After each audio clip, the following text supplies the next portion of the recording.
উন্নত দেশগুলির বিশ্বাসঘাতকতায় একদিন পরমাণু বোমার জন্ম দিয়েছিল পৃথিবীর বিভিন্ন দেশে দেশে। এবারে আমরা জানবো প্রথম পরমাণু বোমা কি কারণে তৈরি করেছিল আমেরিকা। প্রথমে বিজ্ঞানী আইনস্টাইনের কাছে একটি চিঠি আসে। 1939 সাল থেকে আমেরিকা, গ্রেট ব্রিটেন এবং কানাডা একত্রিত হয়ে জার্মানির প্রধান হিটলারকে হারাতে ম্যানহাটন প্রজেক্ট শুরু করে। 1942 সালে তা পূর্ণতা পায়। তারা প্রত্যক্ষ করেছিল এই বোমা ফেললে একটি সভ্যতা ধ্বংস হয়ে যাবে। 1945 সালের 6 আগস্ট প্রথম হিরোশিমাতে একটি পরমাণু বোমা নিক্ষেপ করে, যার নাম ছিল লিটল বয়। আমেরিকার ওই বোমা পড়ার 3 দিন বাদে নাগাসাকিতে 9 আগস্ট ফ্যাটম্যান নামের আরো একটি পরমাণু বোমা ফেলেছিল আমেরিকা। তারপর দ্বিতীয় বিশ্বযুদ্ধ থেমে যায়, যার দগদগে ঘা বহন করে এসেছে সারা বিশ্ব।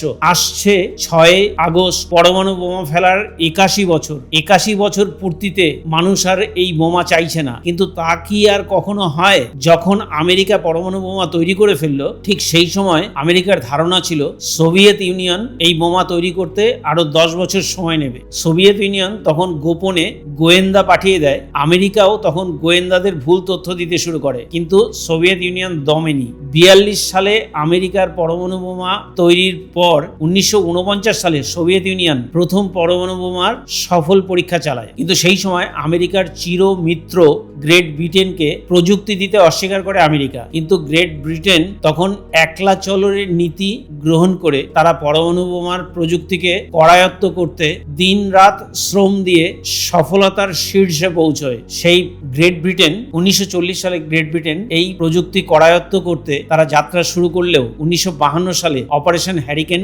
সফল হয়। তাদের প্রথমত নাম ছিল টিউব অ্যালয়েজ, কিন্তু পরবর্তীতে অপারেশন হ্যারিকেন সফল হয় 1952 সালে। এই নিয়ে 3টে দেশ একসঙ্গে পরমাণু বোমার শক্তিধর রাষ্ট্র হিসেবে চিহ্নিত হয়। এরপর ফ্রান্স পরমাণু বোমা তৈরির লক্ষ্যে পৌঁছতে চায়নি। তারা চেয়েছিল পরমাণু বোমাকে না বানিয়ে তারা বিভিন্ন প্রযুক্তিকে কাজে লাগিয়ে বিদ্যুৎ উৎপাদনের ক্ষেত্রে কাজে লাগাবে, কিন্তু বাধ্য হয়ে সোভিয়েত জুজুর ভয়ে এরপর ফ্রান্স 1960 সালে সুয়েজ ক্যানেলে যখন প্রতিবন্ধকতা তৈরি হয়, বাধ্য হয়ে ফ্রান্স 1960 সালে পরমাণু বোমা তৈরিতে সফলতা অর্জন করে। এই নিয়ে চতুর্থ দেশ হলো ফ্রান্স, যারা পরমাণু বোমা তৈরিতে সফল হয়েছে। এরপর যাত্রা শুরু হয়। পরবর্তীতে সোভিয়েত ইউনিয়ন চীনকে ছেড়ে দেয়। চীন এককভাবে যাত্রা শুরু করে পরমাণু বোমা তৈরিতে। 1964 সালে চীন সফলতা অর্জন করে পরমাণু বোমা তৈরির লক্ষ্যে। চীন হলো 5ম দেশ যারা পরমাণু বোমা তৈরি করতে সক্ষম হয়েছে।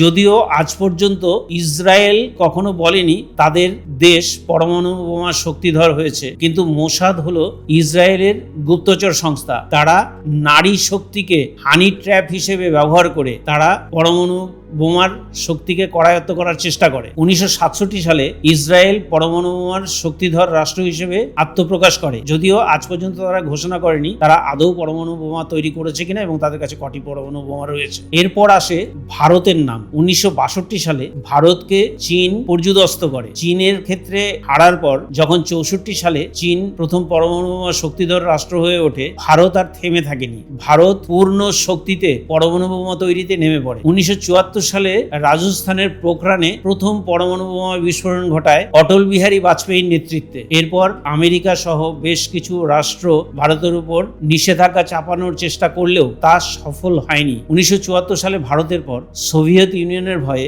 দক্ষিণ আফ্রিকা পরমাণু বোমার শক্তিধর রাষ্ট্র হিসেবে গড়ে ওঠার জন্য সচেষ্ট হয়। তারা সফলও হয় 1989 সালে। কিন্তু 1990 সালে সোভিয়েত ইউনিয়নের পতনের পর দক্ষিণ আফ্রিকা তাদের নিজের দেশের উৎপাদিত পরমাণু অস্ত্রগুলি নিজেরাই স্বতঃপ্রণোদিত হয়ে সমস্ত পরমাণু বোমাকে ধ্বংস করে দেয়। এরপর আমেরিকার দক্ষিণ আফ্রিকার পর 9ম রাষ্ট্র হিসেবে আব্দুল কাদির খান নেদারল্যান্ড থেকে পরমাণু বোমার প্রযুক্তিকে চুরি করে এনে পাকিস্তানে পরমাণু বোমা তৈরির জন্য সচেষ্ট হয়। তাদেরকে প্রত্যক্ষ এবং পরোক্ষভাবে সহযোগিতা করে চীন, কারণ চীন বুঝেছিল ভারতকে দমিয়ে রাখতে পাকিস্তানকেও পরমাণু বোমায় শক্তিধর রাষ্ট্র হিসেবে গড়ে তুলতে হবে। আব্দুল কাদির খান সফলও হয়। তারা ভারত যখন একের পর এক পরমাণু বোমা ফাটাতে শুরু করে 1998 সালে পাকিস্তান রাজকো পাহাড়ের অভ্যন্তরে প্রথম পরমাণু বোমার বিস্ফোরণ ঘটায়, তাতে তারা সফলও হয়। যদিও ডক্টর আব্দুল কাদির খান পরবর্তীতে নিজেই বলেছেন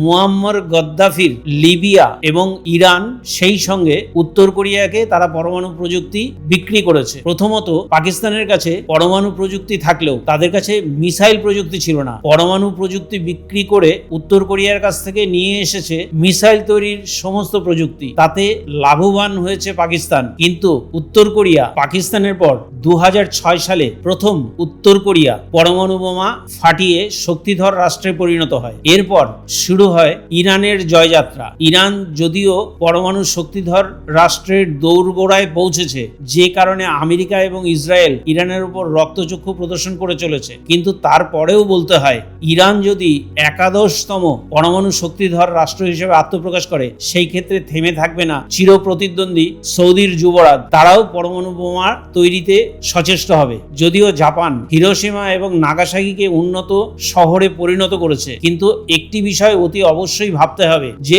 বর্তমানে 1945 সালের লিটল বয় অথবা ফ্যাটম্যানের চাইতেও 10 গুণ ক্ষমতা সম্পন্ন অস্ত্র প্রতিটি রাষ্ট্রের কাছে রয়েছে, অর্থাৎ 10টি রাষ্ট্রের কাছেই রয়েছে। সেই বোমাগুলি যদি নিক্ষিপ্ত হয়, সারা পৃথিবী ধ্বংস হতে একদিনও সময় লাগবে না, তার আগেই ধ্বংস হয়ে যাবে। তাই মানব সভ্যতাকে বাঁচাতে চলুন একজোট হই, প্রতিটি উন্নত রাষ্ট্রের কাছে আবেদন জানাই, পরমাণু বোমা নয়, বিশ্বকে বিভিন্ন শিক্ষায় শিক্ষিত করুন, যে শিক্ষা মানুষকে শতাব্দীর পর শতাব্দী বাঁচিয়ে রাখবে। নমস্কার।